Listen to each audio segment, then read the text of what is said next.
Bonjour à tous, et mon nom est Antoine Rotet, donc je suis responsable affaires européennes pour la branche fret de la SNCF, Rail Logistics Europe. Et je vous souhaite la bienvenue aujourd'hui à ce webinaire de DAC Forum France qui sera l'occasion de expliquer où en est ce projet structurant pour le fret ferroviaire. Et je passe la parole à Monsieur Didier Vallière. Vous avez pris la direction il y a quelques mois, très récemment, de Ralenium, l'Institut de recherche Ralenium, après une longue carrière à l'international et notamment à RATP et Alstom, pour en citer quelques-uns.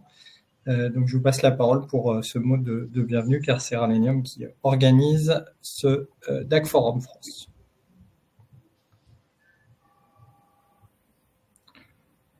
Didier, si vous m'entendez, c'est à vous.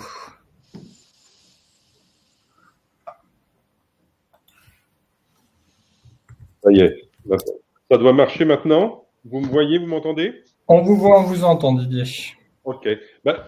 Tout d'abord, en effet, j'ai pris la direction générale de Ralenium depuis le 1er janvier, mais je dois vous dire que je suis particulièrement fier de pouvoir annoncer ce premier webinaire du DAC Forum, qui est en effet organisé par Ralenium dans le cadre de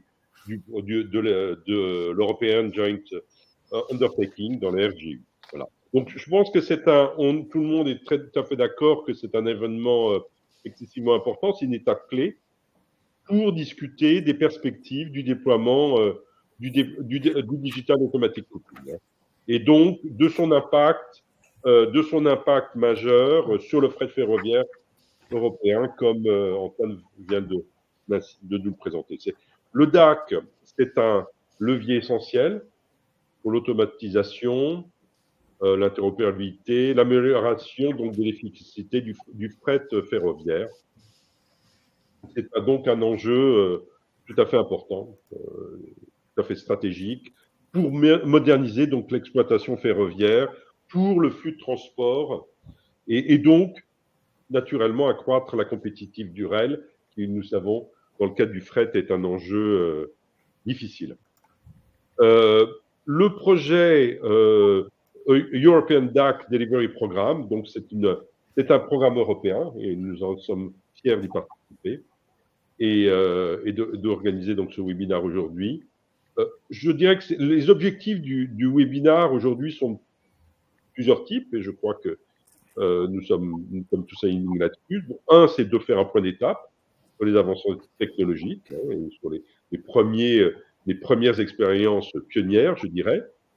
Deuxième chose, c'est de discuter de l'état actuel et des développements en cours, notamment dans le cadre du programme FP5.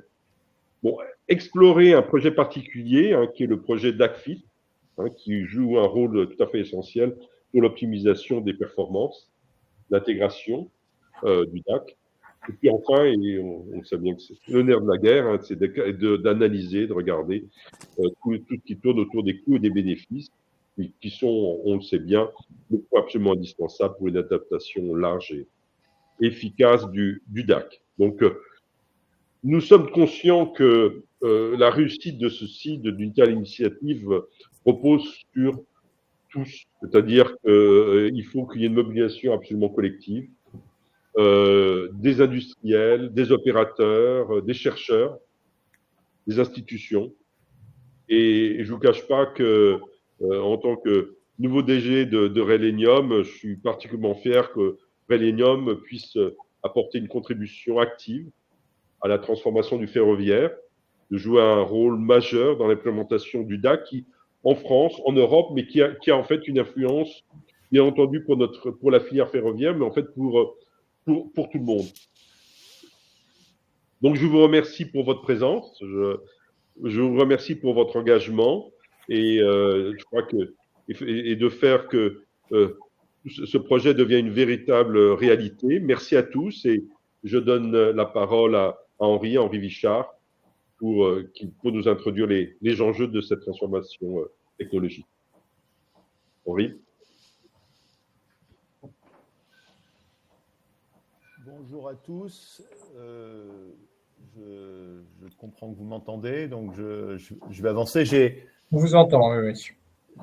Merci Antoine. Donc pour bien la slide suivante, qui est une et unique, simplement pour présenter, sinon les enjeux, parce que je pense qu'on sera un certain nombre à les présenter, mais le rôle un peu particulier du National Contact Point français pour le DAC.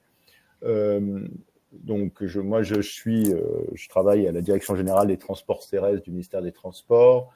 Je suis directeur de projet à la direction modale ferroviaire. Je m'occupe pas mal d'innovation, entre autres, mais pas que.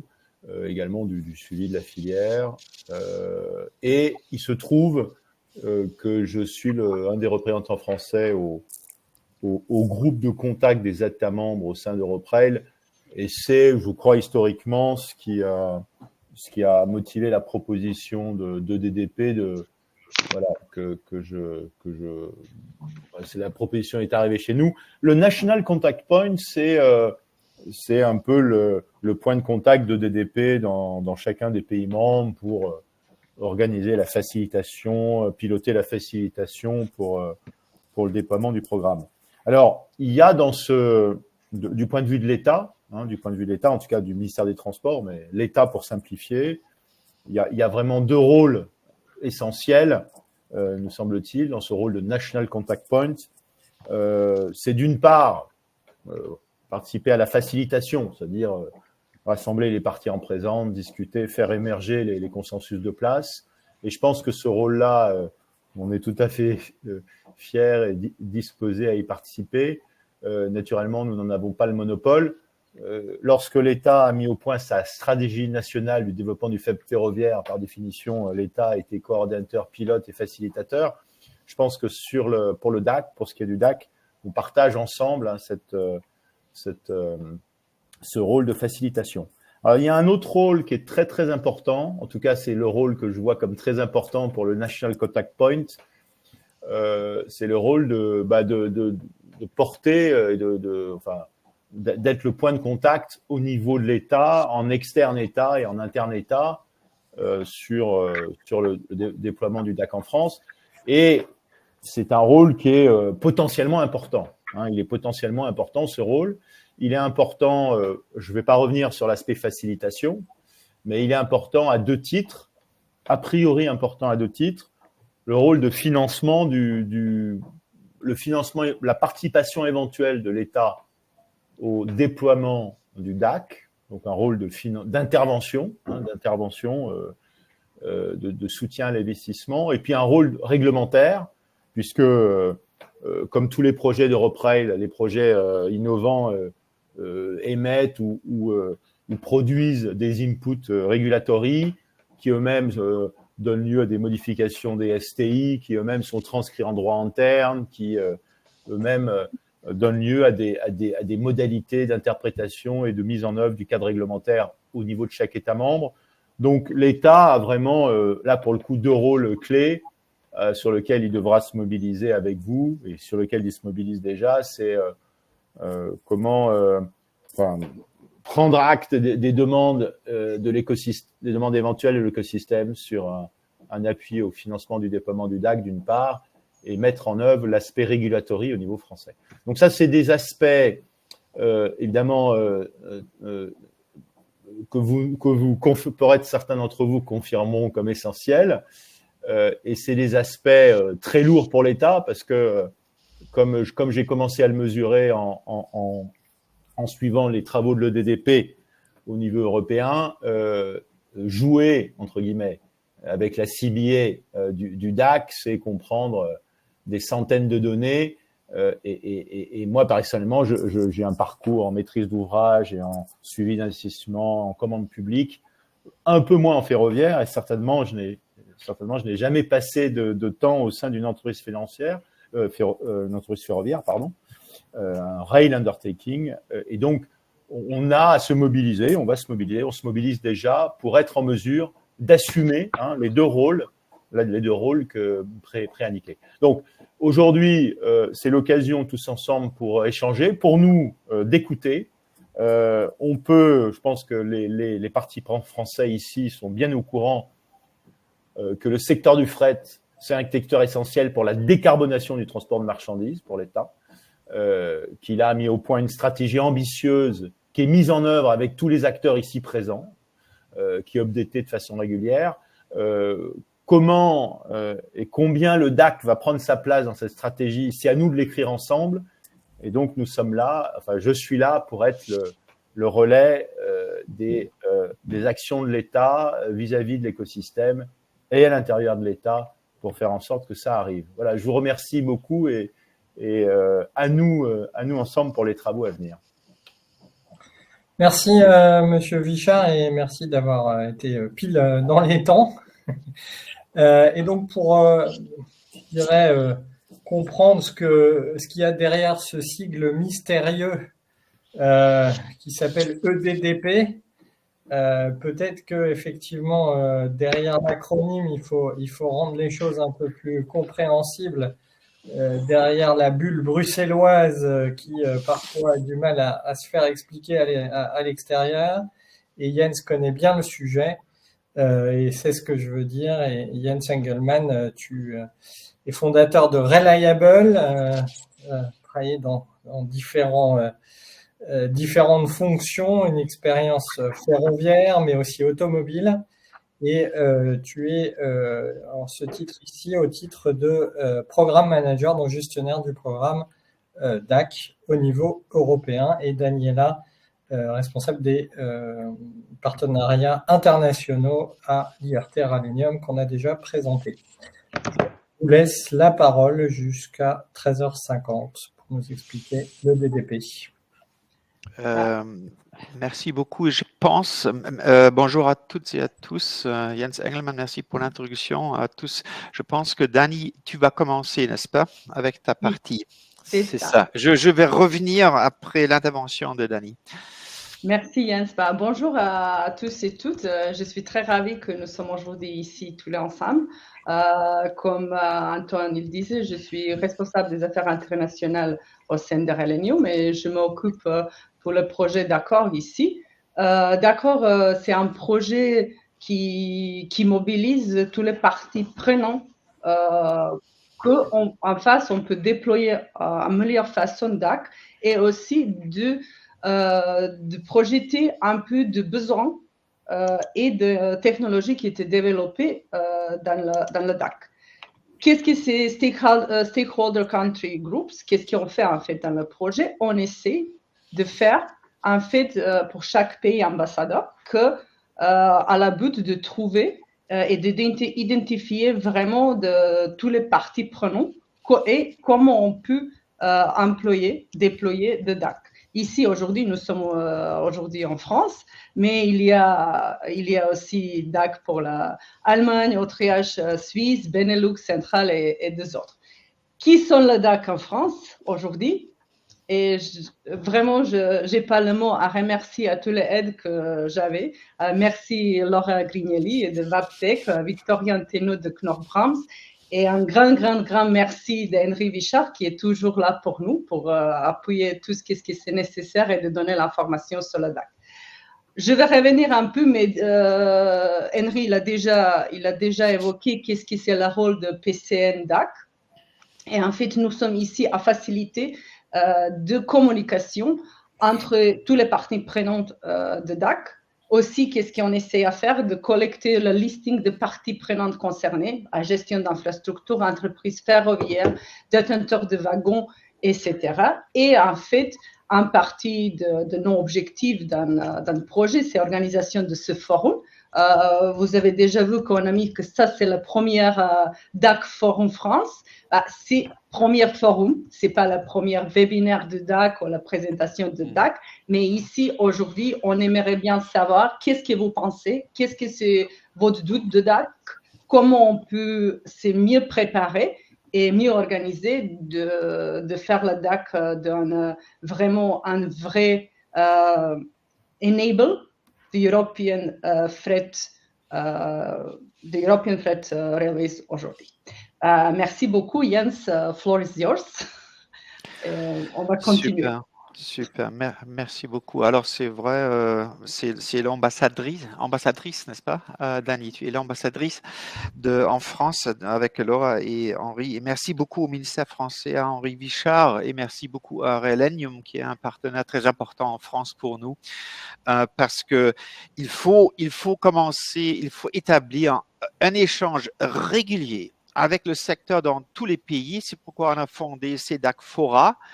Et comme Dani a dit, c'est la première fois ici en France qu'on veut entrer en contact avec vous pour vraiment pour vous donner la possibilité de poser toutes les questions que vous avez peut-être pour vous communiquer l'état des lieux du projet. Et c'est pourquoi on va rester aujourd'hui simple. On a 1h30, c'est pas beaucoup. On va pas rentrer dans trop de détails. On veut vous juste donner une sorte de vue globale de l'ensemble des activités. Et je vais pas rester trop longtemps sur la raison d'être du DAC, parce que je pense que c'est clair que le défi pour un fret ferroviaire, comme Henri Vichard l'a dit, la clé pour la décarbonation, mais aujourd'hui, on a des problèmes de capacité, de productivité et de qualité. On est toujours basé sur le papier et tout ça. Et c'est pourquoi il faut un peu plus d'automatisation. Et prochain slide, s'il vous plaît. C'est pourquoi quelques-uns, dans un passé récent, si vous pouvez peut-être, merci beaucoup, on dit que oui, c'est bien la production, la façon comment on fait la production du ferroviaire aujourd'hui, mais c'est quand même assez ça vient du passé, hein. C'est du manual coupling, l'attelage en manuel, tous les processus sont manuels. Et pourquoi pas automatiser ça, mais si oui, directement avec des composants électroniques, avec des machins d'automatisation. Et pour cela, il faut de l'énergie, il faut data coupling et tout ça, et au mieux raccordé par un truc mécanique qui s'appelle automatic coupler, donc attelage automatique, coupleur automatique, parce que ça va enabling, et c'est beaucoup plus qu'un simple coupleur. Ouais. Il y a un attelage, il y a un coupleur, mais ça donne la possibilité, c'est la précondition pour d'autres applications, pour de maintes applications, comme c'est l'essai de frein automatisé ou supporté d'être automatisé. C'est la précondition pour train integrity, intégrité du train. C'est avec de l'énergie et du data, vous pouvez faire beaucoup plus de télématique. Vous avez la base pour l'inspection automatisée des wagons. Et vous avez surtout la possibilité de faire un uncoupling, un découplage automatisé, soit du locaux ou dans un état plus futur, quelque part de la tour de contrôle. Donc tout ça, c'est uniquement possible si le wagon fret devient un peu plus intelligent. Et le but final, c'est Full Digital Freight Train Operations, parce qu'on a la crainte que le fret ferroviaire en Europe pourrait disparaître si pas capable à s'intégrer dans les chaînes de la logistique d'aujourd'hui et du futur. C'est en bref un peu pourquoi. Quel bénéfice vous avez, comme déjà dit, c'est un mélange entre anglais et français aujourd'hui, donc un franglais. Mais j'espère que vous allez comprendre en capacité, bien sûr, avec Train Integrity un jour, RTMS, la productivité, parce qu'on va gagner des heures et des heures et des heures. Nicolas va en parler plus tard. La qualité en même temps.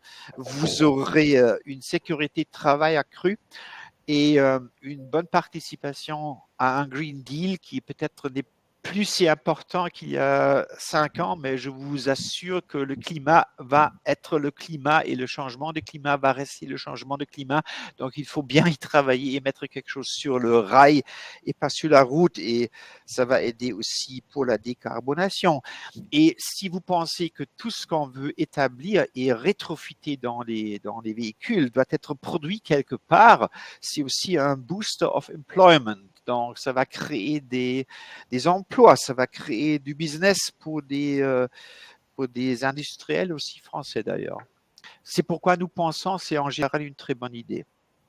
Maintenant, je viens à un truc, beaucoup d'acronymes, beaucoup d'acteurs, beaucoup de projets. Où est-ce qu'ils se situent tous et toutes? Alors, Vous connaissez la commission au milieu, c'est une sorte de maire de tout ça. Vous connaissez l'agence européenne ferroviaire à Valenciennes, surtout Relenium le connaît bien parce qu'ils sont dans la même ville. Et à gauche, vous avez cet animal de Europe's Rail Joint Undertaking. Alors, c'est une institution, c'est un joint undertaking, comme le nom dit, entre le secteur et les institutions, 50-50, 50-50. Et les projets qu'on fait là, c'est pas uniquement européen, ce sont tous les acteurs du secteur qui se réunissent là-bas, comme Antoine, c'est la Logistics Europe, c'est les Suisses, ce sont les Allemands, ce sont les Italiens, c'est les Polonais, se rassemblent dans ce cadre pour travailler dans le cadre du European Duck Delivery Program, et ça, c'est le DTP. Moi, j'ai l'honneur d'être un des 2 program managers, des gérants de programme pour ce EDTP. Et le financement, ce que Jérôme Ebra va expliquer plus tard, du développement de la technologie DAC, ce qu'on appelle Full Digital Freight Train Operations, dans un projet Transformer, ça c'est à gauche, c'est aussi au sein de Europe's Rail, on dépense pratiquement 85 à 100 millions d'euros pour développer tout ce qu'on a présenté en tant que cas d'usage pour un futur proche.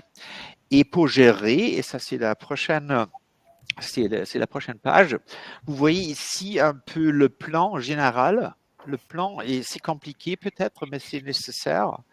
Moi, je suis localisé dans le secteur B1. Bravo 1, donc c'est EDTP, c'est gestion du programme. Dans le B2, le stakeholder management, vous êtes actuellement parce que Cher Jens, tu oui. sais que on a un petit peu de retard par rapport. Oui, je sais, je suis presque terminé. Et les DAC Fora ont lieu dans le B2. Donc, et vous nous retrouvez dans ce cadre bientôt.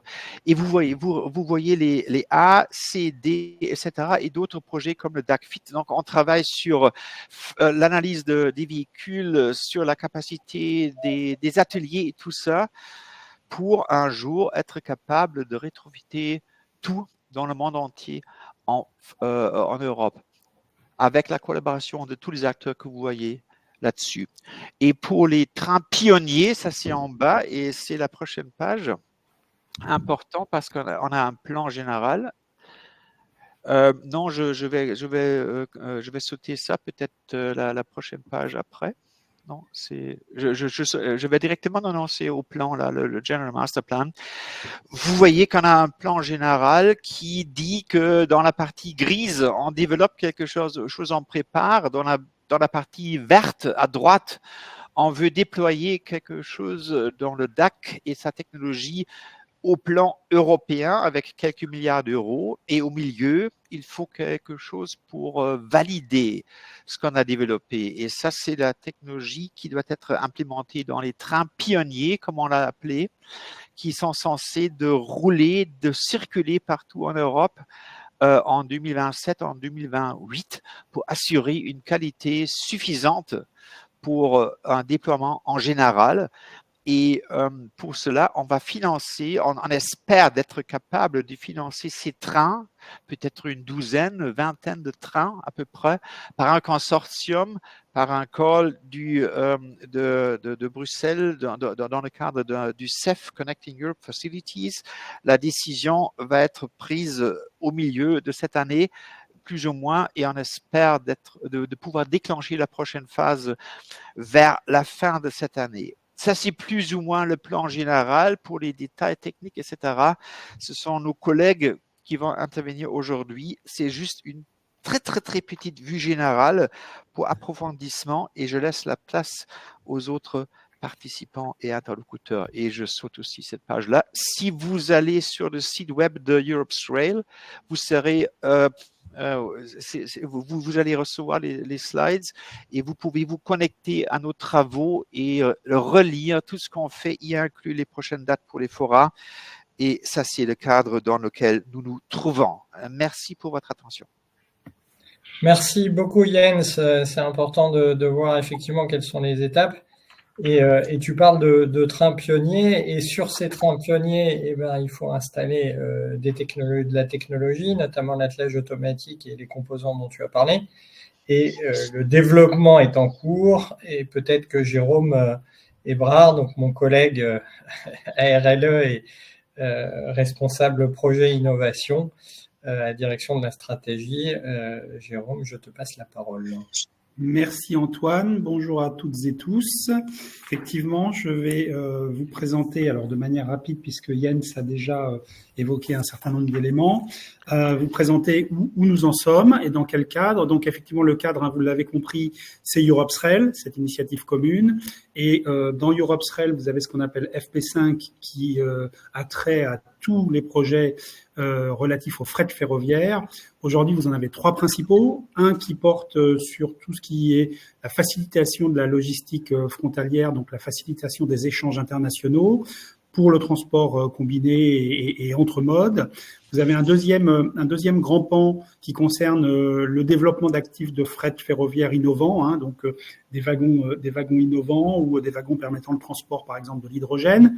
Et puis vous avez un troisième chantier qui est celui qui nous intéresse aujourd'hui, et qui concerne ce qu'on appelle le train de fret digital, et où là, vraiment, nous souhaitons ou nous cherchons à développer tout ce qui permet une digitalisation et une automatisation des opérations de production des trains de fret. Voilà.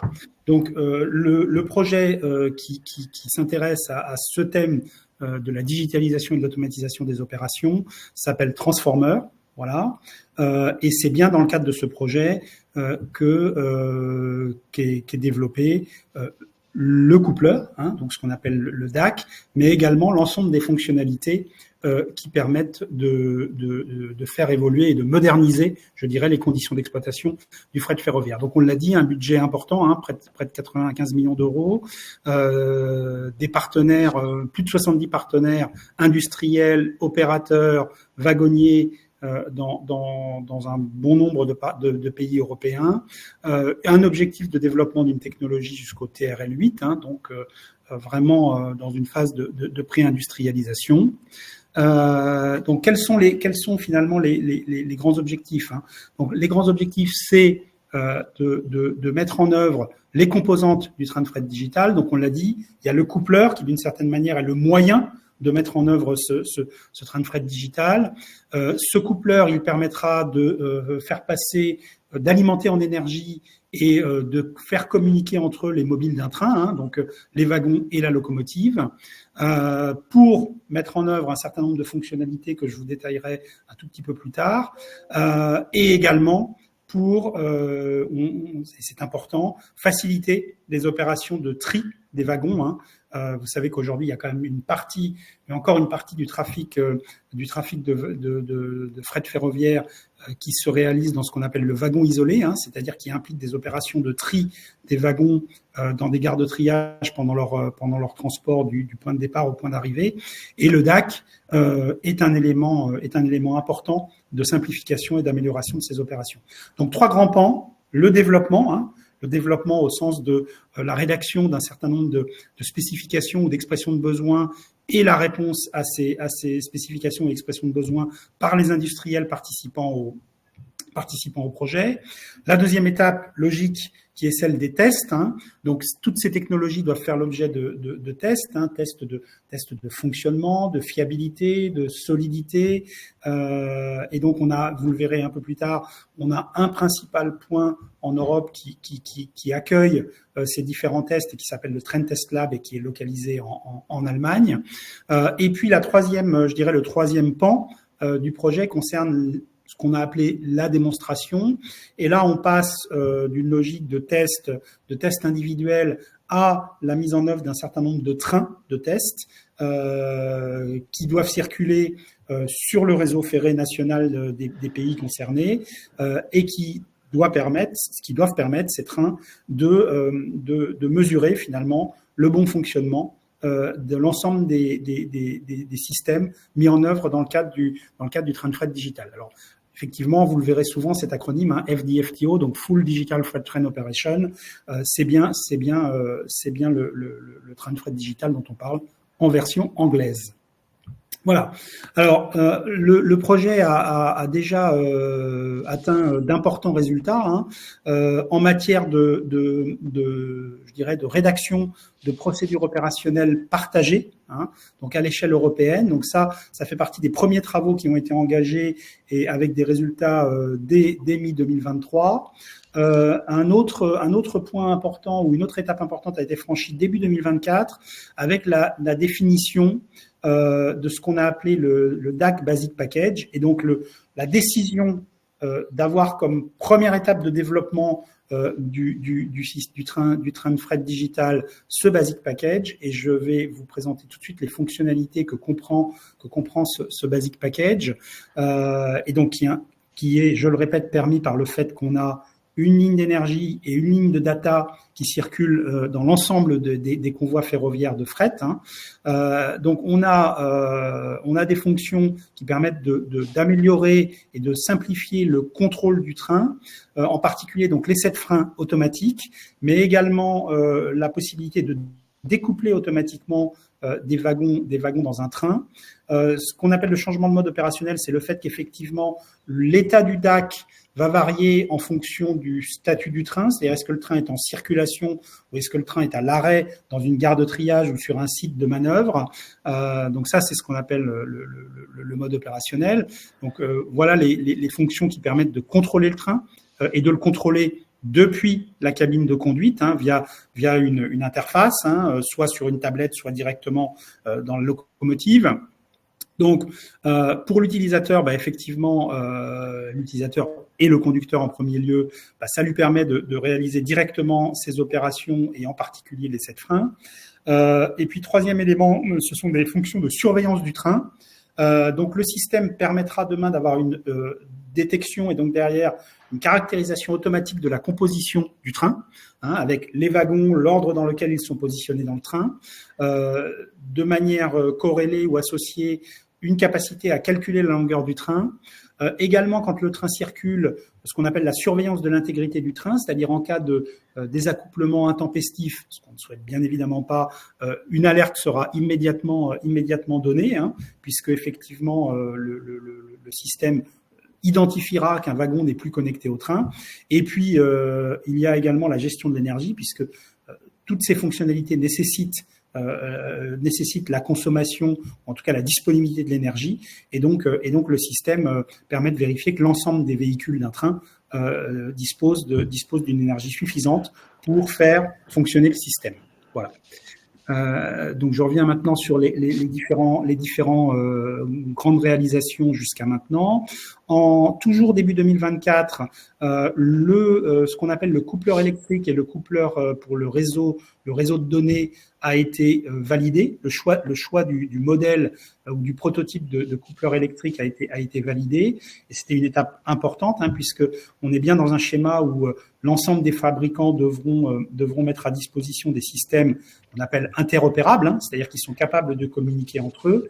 Et donc, effectivement, maintenant, il n'y a plus qu'un seul modèle de coupleur électrique et donné pour l'ensemble des acteurs, pour l'ensemble des industriels. Et ce choix a été fait début 2024. Les besoins des utilisateurs ont également été validés au premier trimestre 2024. Si on passe sur des choses un peu plus concrètes, on a commencé à avoir des démonstrateurs en Suède à partir de l'été 2024. Vous verrez dans une petite vidéo un peu plus tard de quel type de train il s'agit. Lors d'Inotrans, le projet a voulu insister sur le fait qu'effectivement le souci d'interopérabilité est important et qu'il est bien pris en compte par l'ensemble des acteurs, puisque vous le voyez sur la photo, on a aujourd'hui 4 fabricants principaux de coupleurs, donc de DAC, et ces 4 fabricants bien évidemment proposent des systèmes qui sont clairement interopérables et qui peuvent se connecter les uns aux autres. Voilà. Début 2025, donc c'est plus récent, les spécifications pour l'ensemble du système ont été arrêtées. Voilà. Donc maintenant, on va dire qu'on est sur un système dont le contour est stable ou stabilisé, et c'est important pour la suite des opérations. Voilà. Dernier point qui me semble important et qui concerne les locomotives. Et là, on sait qu'on est sur un enjeu actuels et futurs très importants. Pour les locomotives, il a été décidé d'utiliser ce qu'on appelle un coupleur hybride, c'est-à-dire un coupleur qui intègre à la fois le DAC, mais également le coupleur à vis traditionnel, c'est-à-dire le coupleur qu'on rencontre aujourd'hui sur l'ensemble des véhicules de fret ferroviaire, ce qui permet d'avoir un système polyvalent et d'assurer la polyvalence des locomotives. Et ça, c'est essentiel, en particulier dans la phase future de déploiement, où nous aurons besoin d'avoir des locomotives qui sont à la fois capables de tracter des wagons équipés de DAC, mais aussi de continuer à tracter pendant un certain temps des wagons équipés de coupleurs à vis. Voilà. Vous avez en photo deux cas de montage de coupleurs hybrides sur des locomotives. On peut dire que ce sont les premières expériences de montage. Autant sur les wagons, vous le verrez plus tard, on a maintenant un recul assez significatif en matière de montage et d'exploitation de DAC. Autant sur les locomotives, on va dire qu'on est dans une phase un peu moins mature. On est plus au début du processus et donc on est vraiment sur les premières expérimentations de montage de DAC sur des locomotives. Voilà. Et je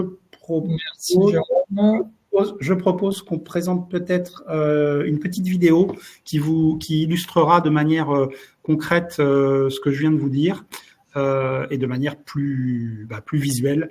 C'est bien d'avoir des choses un peu concrètes à vous montrer.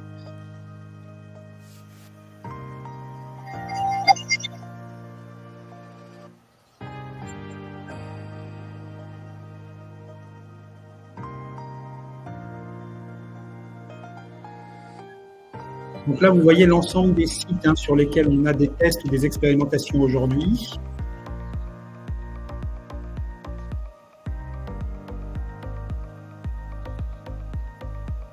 Et le principal site de Spandau en Allemagne, où sont faits tous les tests unitaires, de couplage, de l'interopérabilité. Là, vous voyez des modèles de différents fabricants. Également les premières expérimentations de découplage à distance.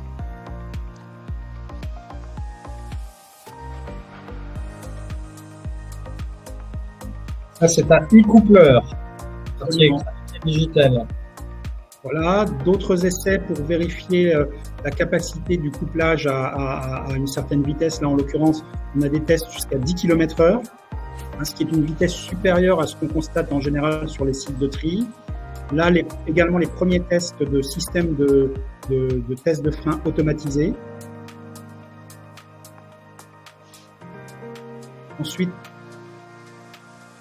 la composition automatique du train, voilà, avec l'ordre des wagons et est-ce qu'ils sont couplés ou pas.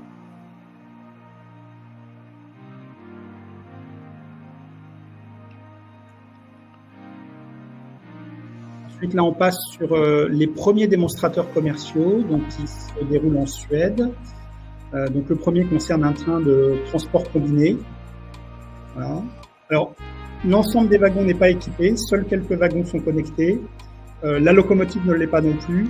Et l'objectif, c'est vraiment de tester en opération le DAC en termes de solidité, de résistance. Alors là, aux conditions climatiques particulières. Voilà, donc c'est ce qui roule actuellement en Suède en particulier. La vidéo est terminée. C'est intéressant de voir qu'effectivement il y a des tests qui sont en cours. Ça permet de rendre ça un peu plus concret dans différents pays. Et merci à Rail Sweden et à nos collègues suédois pour la vidéo. Je crois que Jérôme, comme tu dois nous quitter, je vais pouvoir rester finalement. Je vais me débrouiller pour rester. Alors ça, je pense que Jens vous l'a présenté. Donc peut-être vous dire simplement que si on est sur FP5 Transformer, on est là, dans cette partie grise qui est en haut à gauche de l'écran, et qu'effectivement l'année 2025 et l'année 2026, mais surtout 2025, va être consacrée au développement des fonctionnalités, parce vous avez vu, il y a des premiers tests, mais on n'est pas encore sur les versions définitives des fonctionnalités associées au DAC. Je pense en particulier à l'essai de frein, aux interfaces qui permettent de visualiser la composition, au monitoring de l'intégrité. Donc, ce sont vraiment maintenant les principaux développements qui ont lieu. Hein. Et pour la partie couplage elle-même, c'est sur les locomotives qu'on a encore un certain nombre de travaux à mener. Et c'est important puisque les locomotives sont évidemment une partie essentielle d'un train de fret. Voilà. Donc peut-être pour vous dire les défis ou en tout cas les travaux à venir. Donc le premier, c'est bien évidemment de livrer de manière complète toutes les fonctionnalités du Basic Package d'ici à la fin du projet, donc d'ici à fin 2026, de manière à ce que ces fonctionnalités puissent être testées par les trains pionniers. Nous avons aujourd'hui un certain nombre de risques sur lesquels le projet travaille. Donc, le premier concerne la conduite générale de freinage. Donc, il y a des travaux en cours pour assurer la sécurité de ce système. Ce qui concerne la fourniture d'énergie, en fait, l'actualité bouge tous les jours et donc là, c'est fait. Donc ça, on peut dire que c'est un point qui va disparaître des risques à gérer. Nous sommes en train de travailler sur ce qu'on appelle le RAMS, c'est-à-dire les exigences de fiabilité, disponibilité, maintenabilité, sécurité et cybersécurité du système. Alors des travaux ont déjà été menés, bien évidemment, mais nous devons finaliser ces travaux et faire en sorte que ces exigences soient clairement posées et qu'on vérifie que ce qui a été développé répond à ces exigences. Et enfin, un dernier point important dans le cadre là aussi des trains pionniers, c'est tout le processus d'autorisation du système sur lequel le projet Transformer travaille, ainsi que d'autres acteurs. Mais c'est vraiment un élément essentiel pour sécuriser la suite du déploiement du DAC.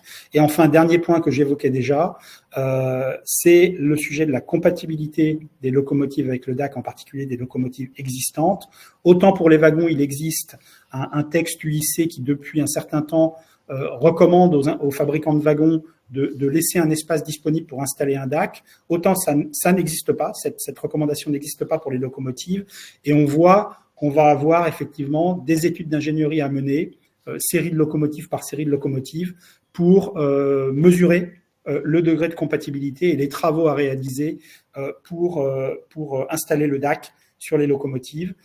Et ça fait le lien avec un projet qui va vous être présenté là, rapidement dans la foulée, qui s'appelle le projet DACFIT et qui vise justement à apprécier ce niveau de compatibilité d'un certain nombre de locomotives et de wagons avec le DAC. Voilà. Merci Jérôme. Donc je comprends que les questions seront prises à la fin puisque tu peux Absolument. rester. Absolument. J'ai juste vérifié ma compréhension. Jens, je t'ai déjà présenté et donc tu interviens pour Andreas Lipka et Helge Sturr qui est là parmi nous. Merci Helge d'être là. Et pour présenter le projet DACFIT qui fait partie des différents projets du programme DAC. Jens, je te passe la parole. Merci beaucoup et surtout merci beaucoup à Jérôme pour cette excellente présentation que tu avais et cette très très bonne vidéo. Je pense que ça montre très bien où on en est déjà. Et oui, aujourd'hui, on est là avec un des trois Allemands aussi quand même. Et Helge Sturr, c'est mon collègue qui est le Technical Coordinator de DACFIT, mais qui travaille aussi dans la partie, dans le Work Area Migration. Est-ce que vous vous souvenez peut-être du grand plan que je vous avais montré? Et dans ce plan-là, vous avez un projet qui s'occupe de la réalité existante. Et c'est ce qu'on veut vous présenter aujourd'hui.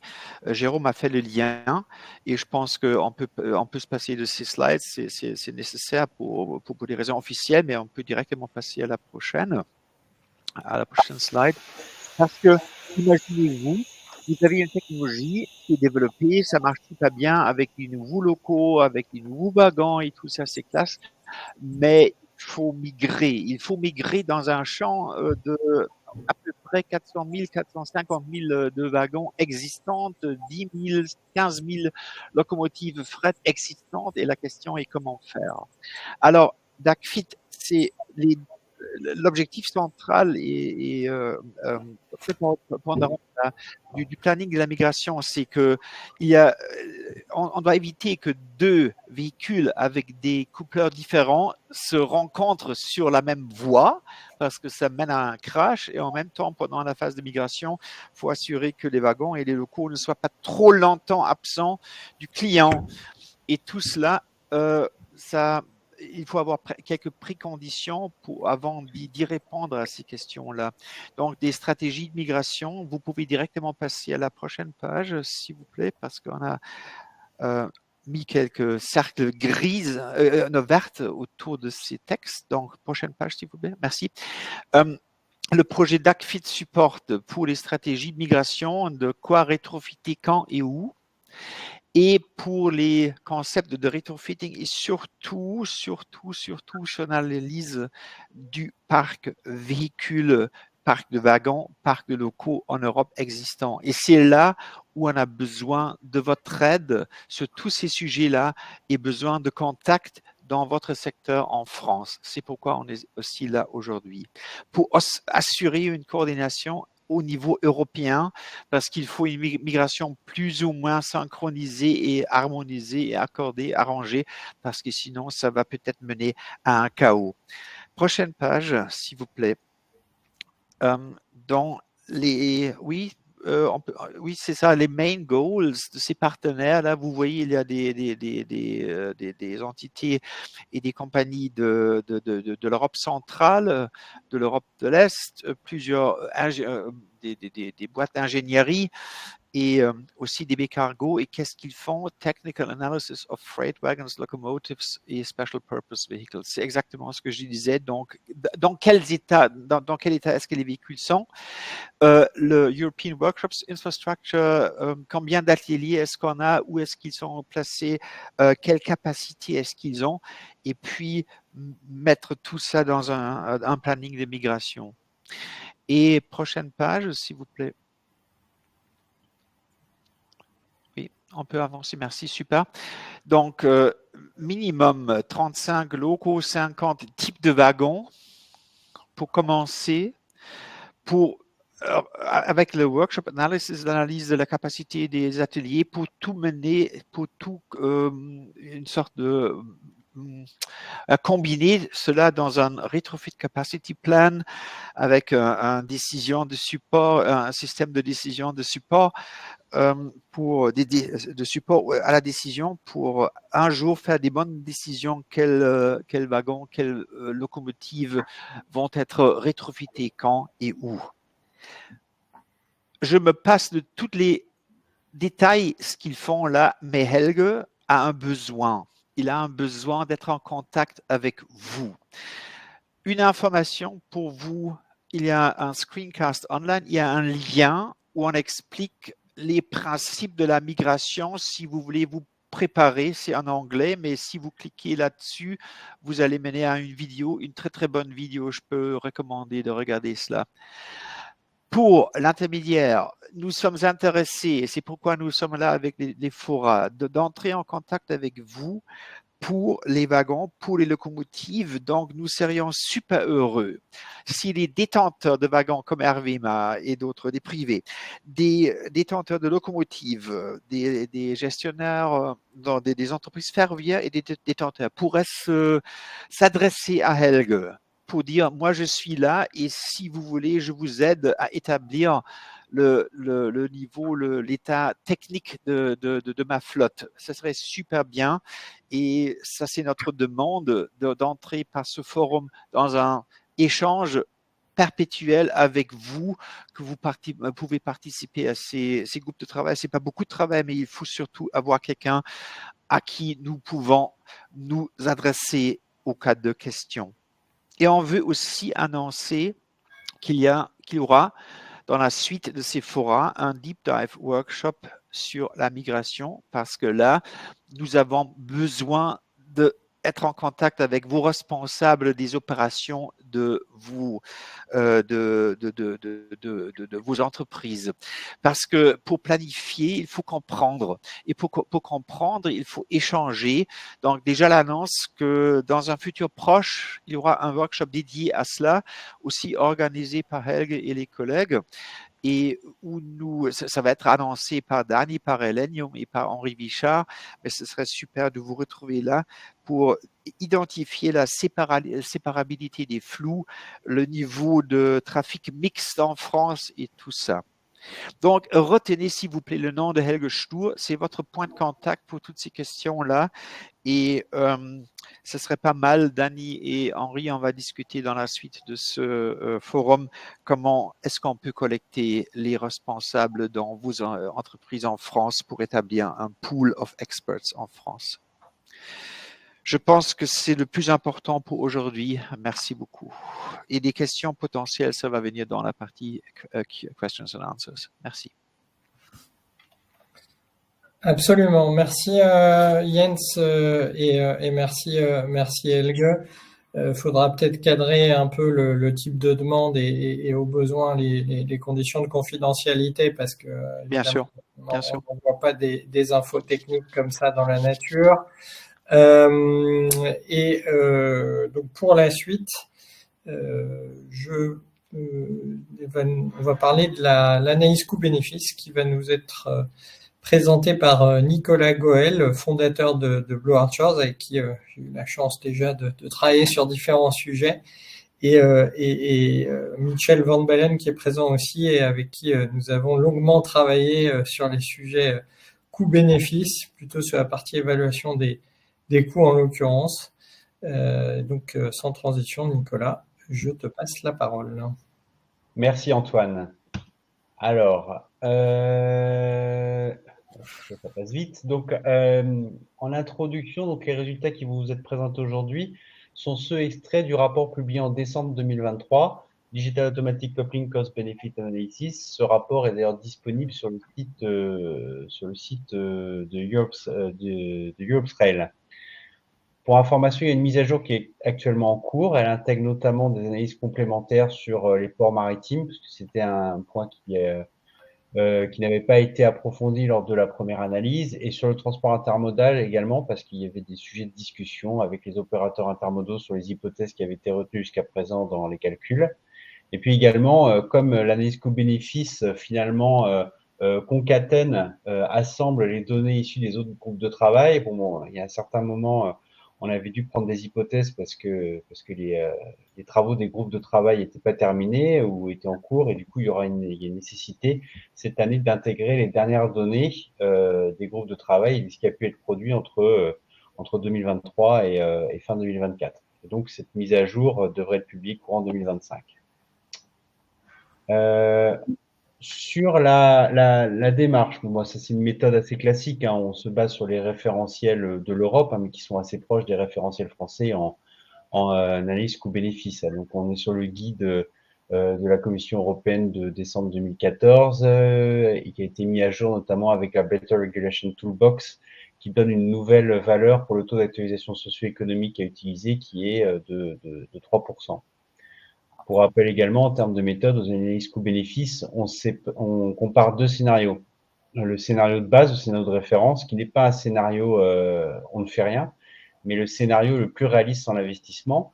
On verra que dans notre cas présent, le scénario de référence intègre de nombreux projets ou de nombreuses ambitions qui sont portées par l'Europe. Et puis un scénario de projet avec des variantes. On verra qu'on a testé plusieurs scénarios de déploiement du DAC qui prend en compte l'investissement.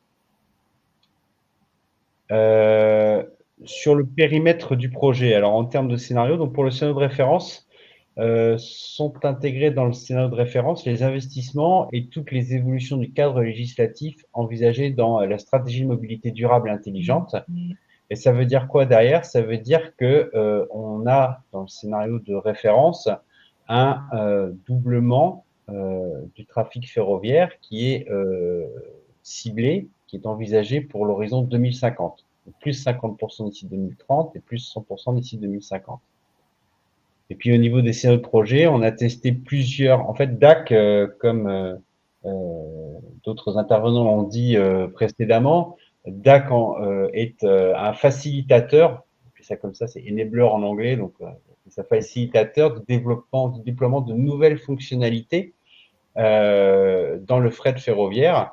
Et donc, on a soit regardé le DAC tout seul, dans différentes versions, DAC de niveau 4, DAC de niveau 5, DAC de niveau 4 qui permet le couplage automatique, le DAC de niveau 5 qui permet le découplage automatique, et puis ensuite deux autres scénarios qui intégraient des fonctionnalités supplémentaires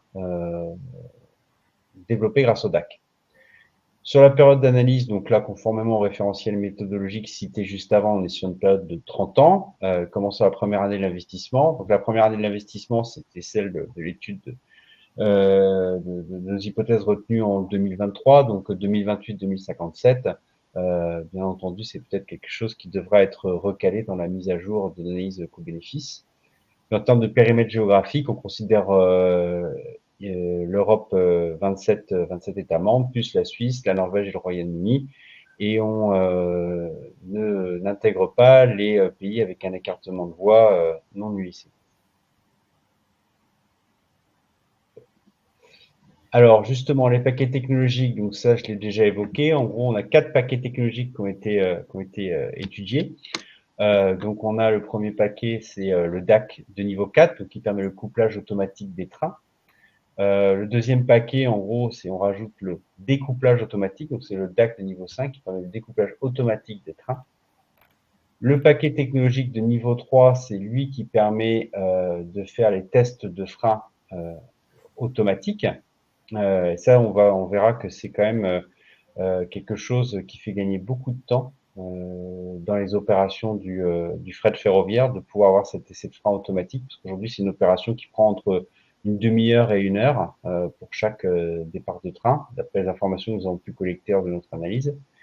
Et puis, le quatrième paquet technologique qui, c'est un maximum, ça prend pour hypothèse la possibilité de simplifier de manière drastique l'inspection des wagons, qui aujourd'hui nécessite l'intervention d'un personnel spécialisé qui va revérifier tout le train et tous les wagons avant le départ pour donner l'autorisation de départ. C'est un processus fastidieux et consommateur de temps, hein, qui prend également 1 heure en général d'après les informations qu'on a pu collecter. Donc bon, bien que nous sachions il n'est pas certain que des composants, que l'intégralité du processus puisse être automatisée, dans la perspective de donner, on va dire, un maximum de l'évaluation de l'impact du DAC, on a intégré cette hypothèse de automatisation complète de l'inspection des wagons grâce au DAC plus des composants additionnels pour montrer une borne vraiment très supérieure de l'impact potentiel du DAC. Voilà, bon, ça c'est, je viens de le dire. Et puis, système hybride pour les locomotives, ça a déjà été dit précédemment. Les limites de l'analyse, bon, ça c'était, comme je l'ai indiqué en introduction, hein, on se base sur les données qui datent de 2023. L'analyse n'était pas achevée parce qu'il y avait des groupes de travail qui étaient encore en cours et donc on avait dû prendre un certain nombre d'hypothèses.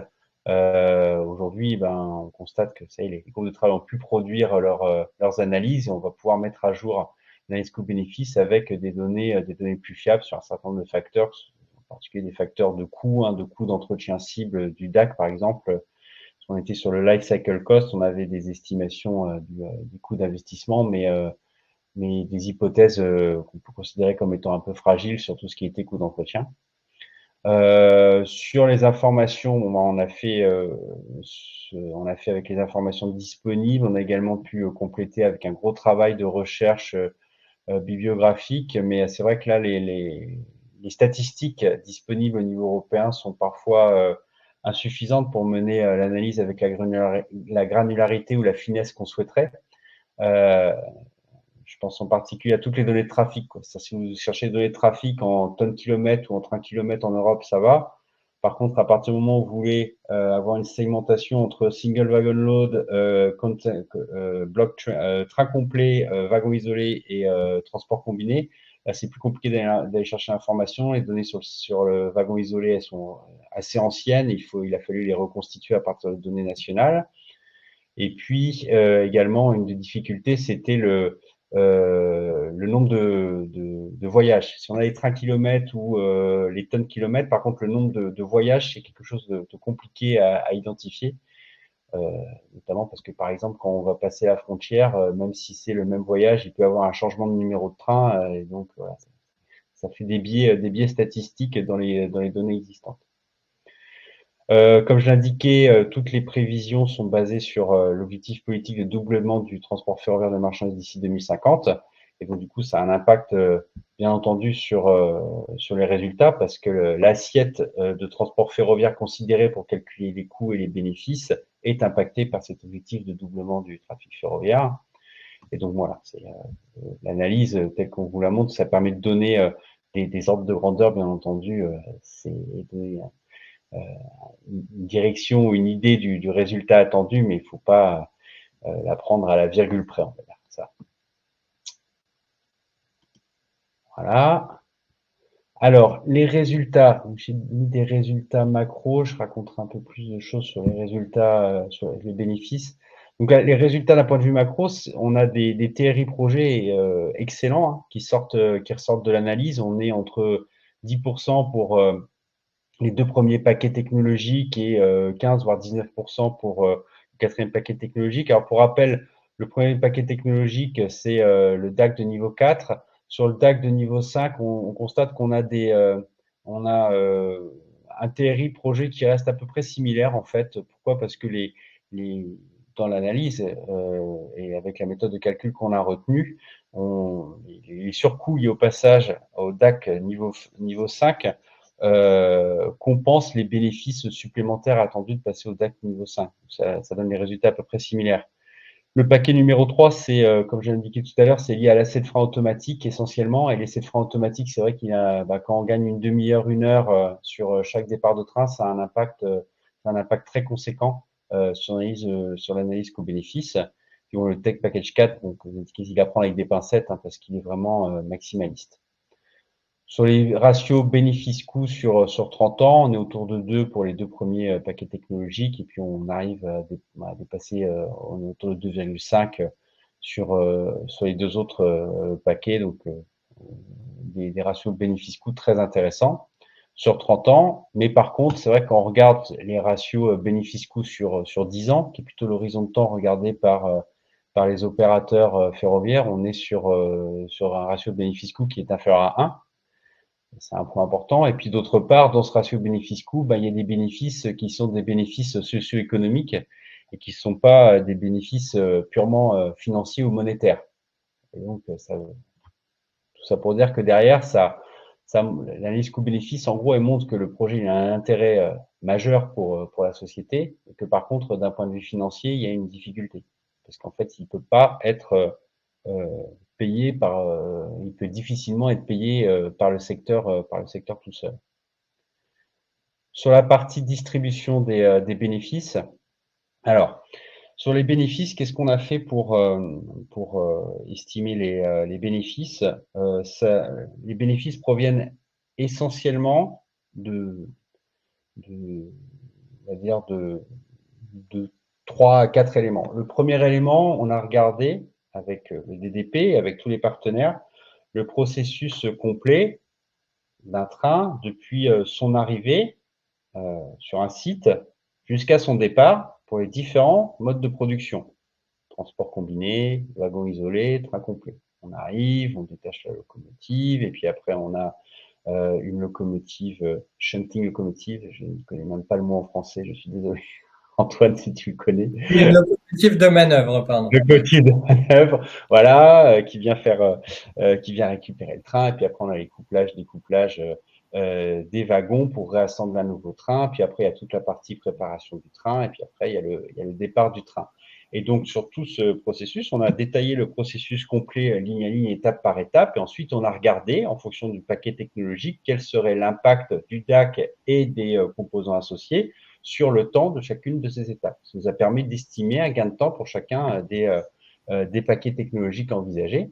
Et donc, ce gain de temps, il y a aussi un facteur important qu'il faut avoir en tête, c'est qu'on n'a pas directement monétisé ce gain de temps. On a dit, OK, si on gagne 1 heure, on va pas forcément réussir à utiliser une heure complète parce que voilà, il y a d'autres contraintes dans le système ferroviaire qui fait que tout ne pourra pas être réutilisé. Donc, on a utilisé des facteurs de conversion qui nous permettent de réduire le temps qui peut réellement être réutilisé par rapport au temps total qui est gagné. Donc là-dessus, ça nous permet d'avoir une approche quand même relativement conservatrice, parce que nos facteurs de conversion, ils peuvent être assez élevés sur les gares de triage, mais par contre, qui est conducteur ou locomotive de ligne, on est plutôt sur des facteurs de conversion de 20%. C'est-à-dire si vous gagnez 20% sur votre opération de préparation, si vous gagnez une heure sur votre opération de préparation du train, ça veut dire que derrière, il n'y a que 12 minutes qui pourront être revalorisées réellement par l'opérateur ferroviaire. C'est une approche qui est quand même relativement conservatrice. Et donc, ce gain de temps derrière est traduit en gain monétaire qui est traduit en report modal. Alors, ce report modal, on n'avait pas de modèle de trafic à l'échelle européenne, donc il était basé sur des études académiques antérieures qui étaient sur des élasticités au prix et donc qui ont permis de faire une estimation du report modal potentiel qui amène au bloc de gauche, si vous voyez sur les bénéfices, c'est-à-dire que c'est tout ce qui est externalité. Et ces externalités représentent, les gains d'externalité représentent 44% et qui sont liés à deux facteurs. Les gains de temps traduits en gains de performance et traduits en meilleure productivité du rail, traduits en report modal et qui donc vont améliorer vont réduire les externalités du transport à l'échelle européenne. Et l'autre facteur important également qui a été intégré, c'est les synergies du DAC avec l'intégrité du train et avec le déploiement de l'ERTMS, là qui intervient plutôt, c'est des cibles qu'on a mis plutôt à horizon 2040, mais qui va avoir un impact sur la capacité également du réseau ferroviaire. On espère un accroissement de la capacité du réseau ferroviaire grâce au DAC combiné à d'autres éléments et d'autres améliorations qui sont anticipées sur le réseau ferroviaire européen. Et donc tout ça amène à des gains substantiels sur tout ce qui est externalité grâce au report modal qui est lié à la fois à une amélioration de la performance et à un accroissement de la capacité à réseau constant. Puis les autres facteurs qui impactent également les autres bénéfices majeurs dont on peut parler, c'est également tout ce qui va impacter l'infrastructure. C'est vrai qu'avec le DAC et le système de contrôle de l'intégrité du train, il y aura besoin de moins de composants qui vérifient l'intégrité du train aujourd'hui sur l'infrastructure. Et puis également, il y a tout ce qui est amélioration de la sécurité des travailleurs du ferroviaire, en particulier dans les terminaux, où là, on est quand même sur des estimations on va dire assez conservatrices avec des valeurs relativement faibles par rapport à la pénibilité du travail aujourd'hui et au gain en confort que cela apportera pour les travailleurs qui sont sur ce type de site. Pour les avoir vus travailler en live avec Mitchell, c'est quand même des travaux difficiles. Voilà. Alors, et en conclusion, donc, en termes d'investissement, on est sur un investissement de 11 à 15 milliards d'euros en fonction du paquet technologique qui est envisagé pour équiper 460 000 wagons et 17 000 locomotives en Europe. Donc, le DAC, comme on l'a vu, il a un impact majeur sur la performance du secteur. Cet impact sur la performance, ça va permettre d'améliorer la part modale du transport ferroviaire qui aura derrière un impact sur tout ce qui est coût externe, les émissions de gaz à effet de serre et devrait également permettre des économies d'énergie. Pourquoi? Parce que le transport ferroviaire est plus performant que le transport routier en termes de consommation énergétique pour une tonne transportée. Néanmoins, on constate également des impacts très différenciés en fonction du segment de marché et de l'acteur considéré entre le chargeur final, l'opérateur ferroviaire, le propriétaire de wagons, gestion d'infrastructure. On voit qu'il y a quand même des écarts assez significatifs sur la distribution des coûts et des bénéfices. Et donc, ça j'ai déjà dit, le ratio coût-bénéfice, donc il est supérieur à 1, largement supérieur à 1 sur 30 ans. Et quand on regarde sur 10 ans, on est sur des valeurs inférieures à 1, et qui plus est, qui intègre des bénéfices socio-économiques. Par conséquent, le DAC, c'est un produit très bénéfique d'un point de vue sociétal, et pour obtenir un business case positif, là-dessus, les chiffres sont assez clairs, un soutien financier sera requis pour permettre son déploiement parce qu'il n'est pas autofinançable par le secteur. Voilà, je suis allé trop vite. Tout va bien, Nicolas, parce que je vais en profiter pour faire un petit commentaire personnel pour avoir un peu travaillé sur le sujet, enfin deux commentaires personnels. D'abord, le premier point, c'est qu'effectivement, il y a pas un certain nombre d'innovations qui doivent être orientées vers les gains de capacité. De ce que je connais, ces gains de capacité, ils sont plus ou moins forts en fonction d'un certain nombre de paramètres, de conditions, etc. Donc le diable est vraiment dans les détails sur le gain de capacité. Et je profite de l'occasion de ce webinaire pour dire que s'il y a des collègues du gestionnaire d'infrastructure qui sont intéressés par ce sujet gain de capacité, c'est vraiment un point sur lequel je crois que tous les promoteurs du DAC sont intéressés par avancer et objectiver ça, parce que c'est peut-être aussi une des choses qui peut, sur la balance positive du business case, jouer. Paul Masato, président de Rainet Europe, donc Association européenne des gestionnaires d'infrastructures sur la capacité, disait il y a quelques mois en introduction d'un événement que la capacité, donc le sillon ferroviaire, est devenu une ressource rare.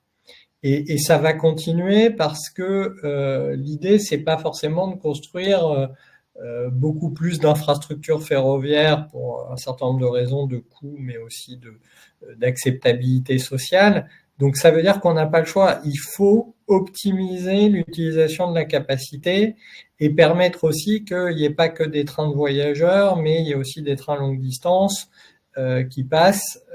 Et tout ça nécessite vraiment un gros effort avec des outils technologiques de gestion de la capacité en amont, planification, etc.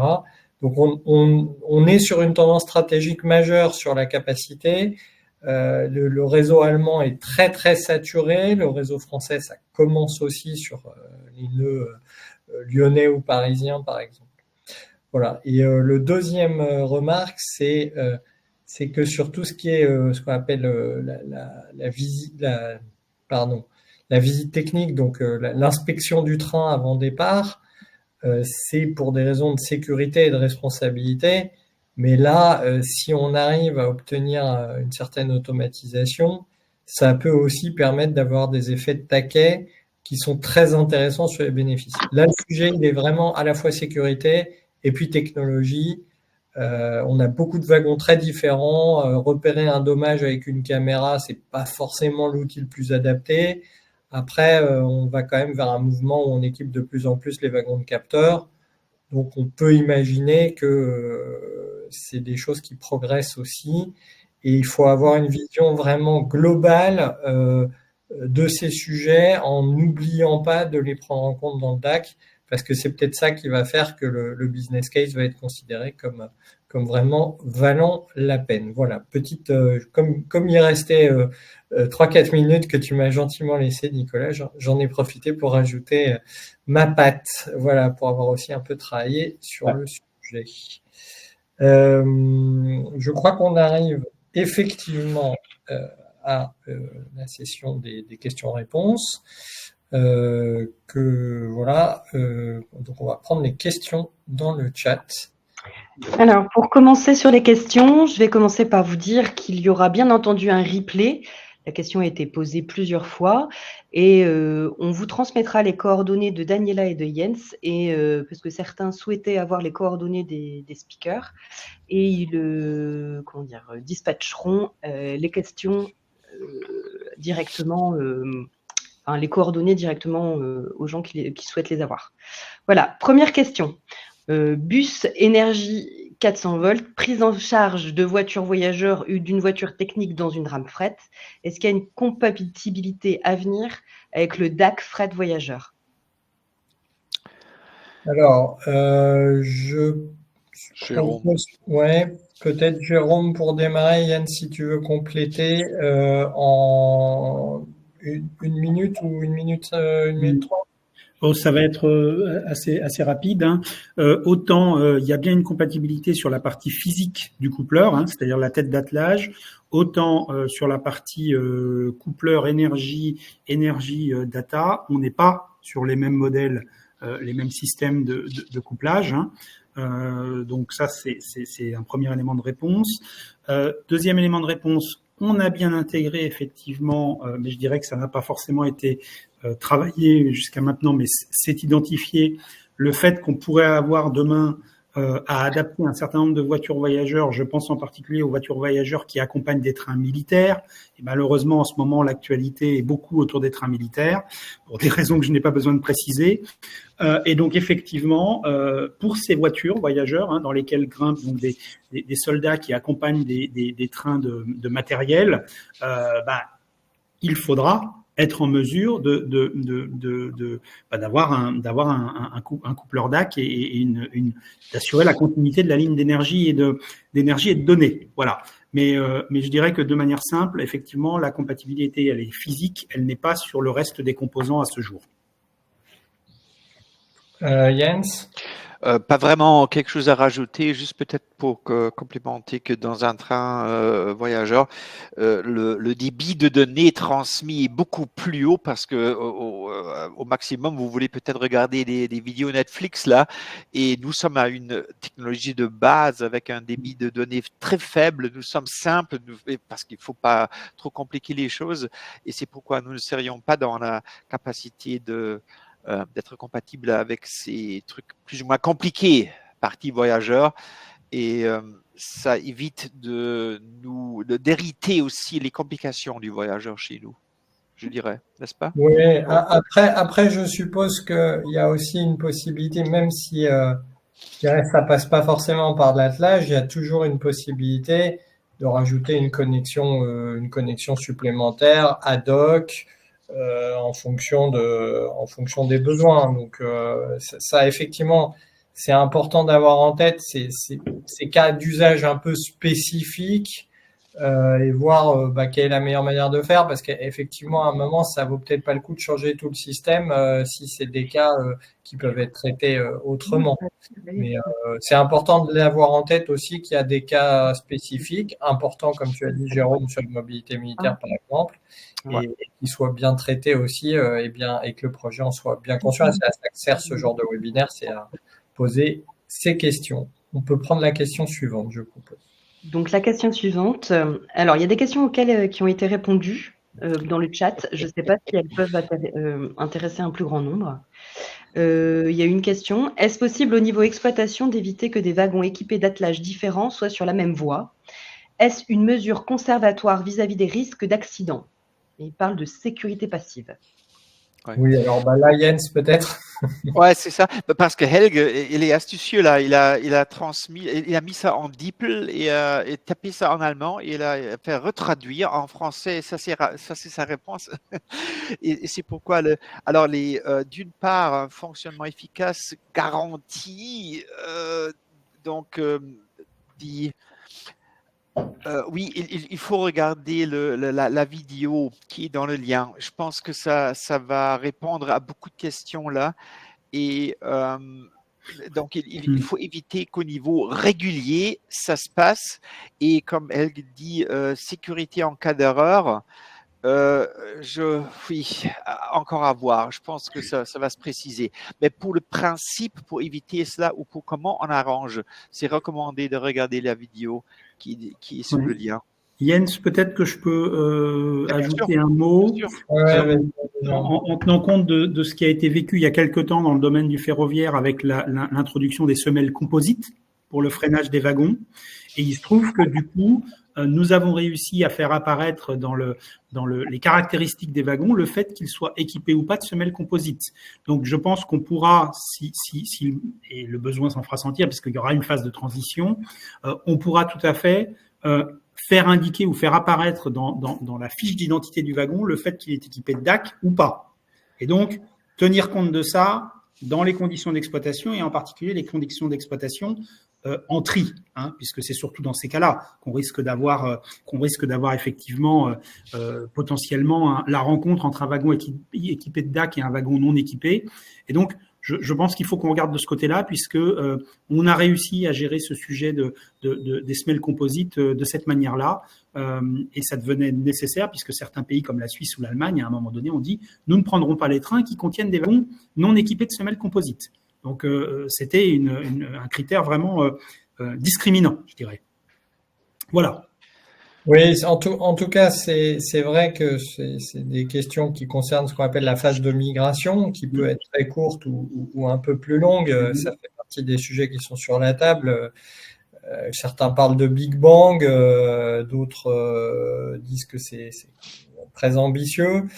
En tout cas, effectivement, il faut éviter, d'un point de vue sécurité, lors de cette phase de migration, une rencontre wagon équipé d'attelages différents. Donc, il faudra prévoir les règles de sécurité et d'exploitation qui permettent de l'éviter. Et ça fait partie des sujets à développer par le DDP et qui concernent tout le monde.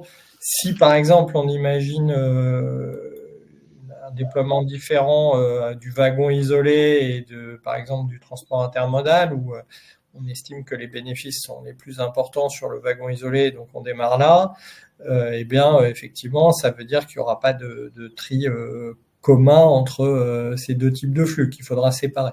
Voilà, par exemple. C'est ça.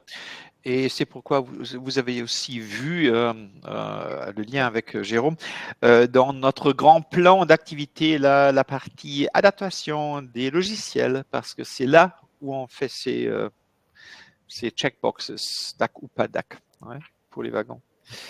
Alors, si on veut respecter le timing, il va falloir qu'on enchaîne les questions et que les réponses soient un petit peu plus courtes. Alors, est-ce que le DAC nécessite encore des activités de recherche ou en sommes-nous à l'étape du déploiement? Donc, Jérôme, 1 minute. Oui, même pas. Oui, le DAC continue de nécessiter des activités de recherche. Alors, de recherche, ou en tout cas de développement, je dirais. Et la phase de déploiement viendra ultérieurement, et on peut dire qu'on a un pré-déploiement qui est envisagé avec les trains pionniers. Voilà. Merci beaucoup. Question suivante. Dans l'analyse économique, comment est intégré... Estelle, je crois que Jens voulait rajouter un mot. Oui, parce que Pascal Desonnet avait posé une question que Helge avait déjà partiellement répondu. Salut Pascal, heureux de te retrouver. Je sais que tu es maintenant un des gérants de programme FRMCS au sein de Europe Rail avec Ralph Marx. Et c'est exactement là où on va se revoir, parce qu'il faut maintenant assurer que le RTMS, FRMCS et le DAC soient déployés sur les mêmes véhicules d'une façon organisée, parce qu'on peut vendre une marge de poids, par exemple, uniquement une fois, et il faut travailler là-dessus ensemble, et je pense que ça, c'est un défi. C'est bien qu'on le fasse maintenant et qu'on le voit maintenant. Ok, donc ça, c'était la question que tu mentionnais, Estelle, c'est ça? Non, elle a pris celle de plus haut. Non, mais Helge avait répondu par écrit, c'est pour ça que je ne l'avais pas... Merci. Non, je voulais juste complémenter un peu. Merci. Donc la suivante, c'est dans l'analyse économique, comment est intégré le coût de la migration? Alors, on combine à la fois le scénario de migration, un scénario de migration, donc qui varie en fonction de l'activité envisagée entre le single wagon, le wagon isolé, les trains entiers et le transport combiné, et puis des coûts unitaires, des coûts unitaires qui sont différenciés. On a des coûts unitaires pour le DAC lui-même et des coûts unitaires pour l'équiper sur les wagons ou sur les locomotives, et puis également on a des coûts unitaires pour les composants additionnels. Donc, c'est la multiplication d'un nombre de wagons à équiper, d'un nombre de locomotives équipées par un coût unitaire cumulé correspondant au coût du DAC plus des composants additionnels nécessaires pour atteindre les fonctionnalités visées dans le paquet technologique envisagé. C'est très succinct comme réponse, donc je pourrais faire des heures là-dessus. Non, c'est bien. On va s'arrêter là, on prend la question d'après. Merci beaucoup. Alors, est-ce que le DAC permettra d'améliorer l'efficacité du freinage des trains de fret pour en raccourcir la distance de freinage ou augmenter la longueur des trains? Alors, ça aussi, je peux prendre, Jens, tu le compléteras. l'efficacité du freinage des trains de fret, on a eu un débat, il y avait des opinions partagées, du coup, ça n'a pas été retenu dans les économiques jusqu'à présent. Mais voilà, ça c'est un premier point. Sur la longueur des trains, la réponse qu'on a eue, c'était souvent ça dépend, et ça dépendait beaucoup des pays. Et du coup, on a une hypothèse différenciée par pays sur la longueur des trains, parce que parfois, on a des contraintes d'infrastructure extrêmement fortes. Je pense à l'Autriche, qui nous a dit, voilà, on a des contraintes, et notre infrastructure, c'est très compliqué pour nous de faire plus long, de toute façon. Et d'autres configurations, et là, je pense à l'industrie chimique en Allemagne, qui, elle, était extrêmement intéressée par la capacité d'augmenter la longueur des trains grâce à la plus grosse force de résistance des coupeurs. Donc, il y a des paramètres effectivement techniques qui sont très liés à l'infrastructure sur la longueur. Je pense que sur l'efficacité du freinage, je ne sais pas enfin, ça peut être lié, par exemple, à un investissement dans du frein pneumatique, mais ça fait pas partie du basic package à l'heure actuelle. Et ça semble difficile de le déployer sur l'ensemble de l'Europe, donc peut-être sur certains flux où il y a un bénéfice parce que c'est express et ça va vite. Et voilà, il faut. On a perdu Antoine. Oui, vous m'entendez là? Oui, t'es revenu Antoine, tu avais perdu quelques secondes. Voilà, non, je disais, frein électropneumatique peut permettre cette efficacité du freinage. Elle ne fait pas partie du basic package. Et le début de consensus, c'est plutôt que c'est un sens sur certains flux pour lequel les clients sont éventuellement prêts à payer l'investissement, mais pas comme une caractéristique générale.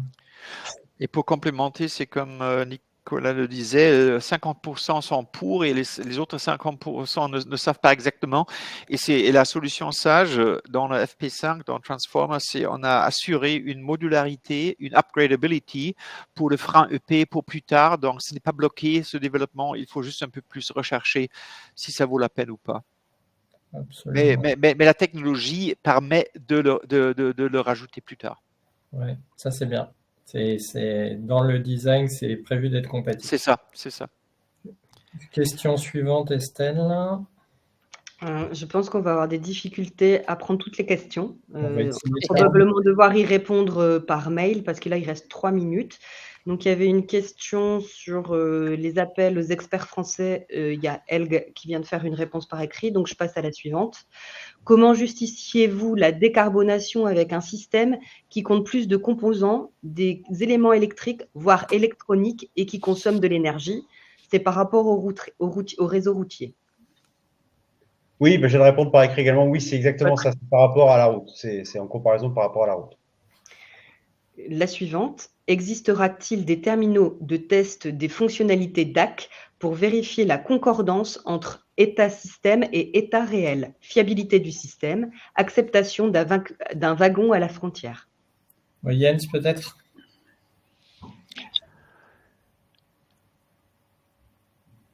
Je pense que la première fois qu'on va voir tout ça en réalité sont les trains pionniers. Et là, dans les démo trains de FP5, on va déjà voir quelque chose, mais les terminaux de test des fonctionnalités DAC entre état de système et état réel, normalement, ça se fait dans le laboratoire de développement, donc quasiment chez Jérôme, mais quand tout ça s'est résolu, il faut assurer en réalité dans des trains pionniers que ça marche tout le temps.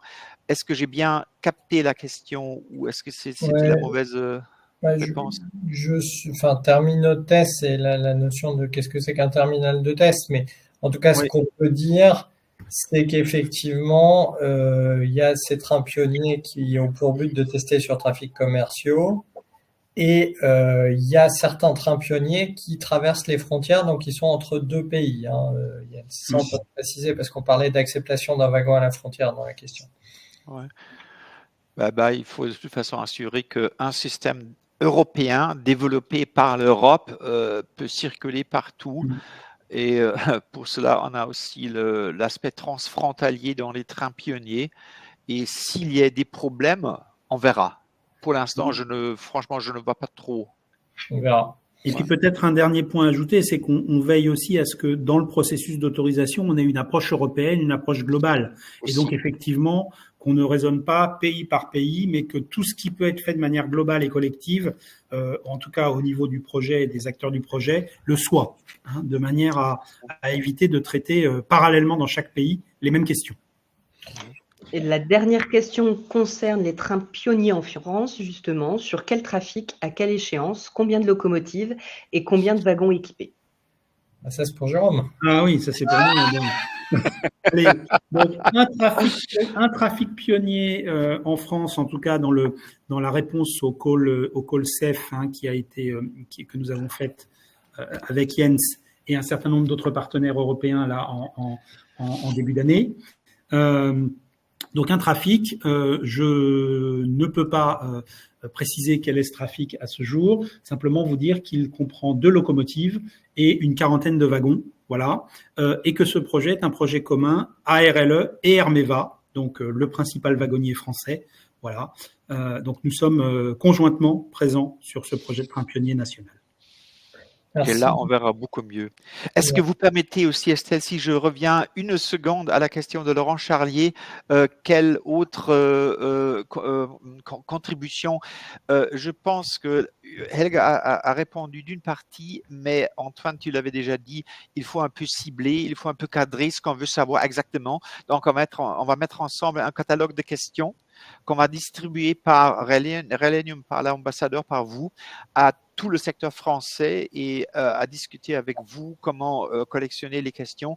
Mais ça sera l'approche plus précise à notre annonce d'aujourd'hui, si c'est un peu pour soutenir. Mais merci Jens, effectivement, je pense que c'est mieux de poser des questions un peu plus spécifiques. C'est ça, on va préparer. Et de cadrer aussi la confidentialité des réponses si c'est ça. Je crois que c'est la fin, malheureusement, mais avant que ce soit la fin, je pense que Daniela, tu voulais faire un petit mot de remerciement à tous les participants.